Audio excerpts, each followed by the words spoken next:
বটদ্ৰৱাৰ থানা অগ্নিসংযোগত উচতনি দিয়া আছিকুল ইছলামৰ মৃত্যুক কেন্দ্ৰ কৰি অব্যাহত ৰাজনৈতিক বাদ বিবাদ। মুখ খুলিছে এআই দিয়া প্ৰধান আজমলে।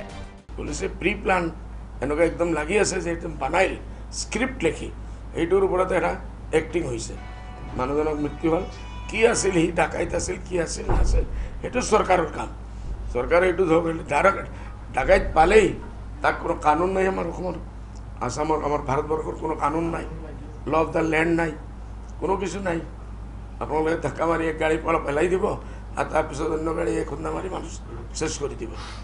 জেল কিয় আছে, ন্যায়ালয় কিয় আছে, কোর্ট কিয় আছে, হাইকোর্ট কিয় আছে? এই যে এনকাউন্টার করে দিব, শেষ হয়ে গেল। আর দ্বিতীয় হল গাড়ি দিয়ে নতুন স্টাইল ওলাইছে, গাড়ি দিয়ে ধাক্কা মারি মানুষ শেষ করে দিব।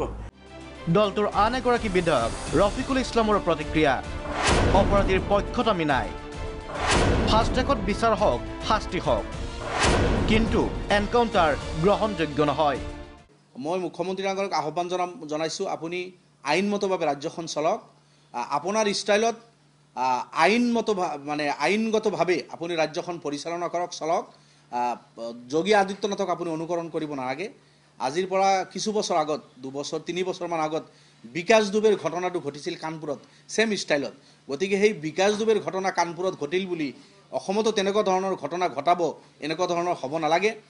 এআইডিএফৰ বিপৰীতে কংগ্ৰেছ বিধায়ক কমলাক্ষদেৱ পুৰকাষ্টই সৰব। এনেকৈ যদি পলাই থাকে, যদি গোটেই কিবা হ'লেই পলাই যায়, কিবা হ'লেই এক্সিডেণ্ট হৈ যায়, তাৰমানে আমাৰ পুলিচৰ ইনকেপেবিলিটি, সিহঁতৰ হেৰিয়া নাই, মানে কাম কৰিবলৈ ক্ষমতাটো নাই। যিমান ইনচিডেণ্ট হৈছে আপুনি এটাতো পুলিচৰ বিৰুদ্ধে একশ্যন লোৱা নাই, তাৰমানে এইটো কি? তাৰমানেতো এইটো হেৰি কৰে যে এইটো মানে নিশ্চয় এইটো জানি শুনি বস্তুখিনি হৈ আছে আৰু মেকিং হৈ আছে বস্তুটো। আছিকুলৰ মৃত্যু বিতৰ্কত সংযোজন কংগ্ৰেছ বিধায়িনী দলৰ উপদলপতি ৰকিবুল হুছেইনৰো। উচ্চ ন্যায়ালয়ৰ ন্যায়াধীশৰ দ্বাৰা তদন্ত হওক ঘটনাৰ। আমি কৈছোঁ যে গোটেই কথাখিনি এজন হাইকোৰ্টৰ চিটিং জাজ দি গোটেই কথাখিনি এটা ইনকুৱাৰী কৰিব লাগে, নিৰপেক্ষ।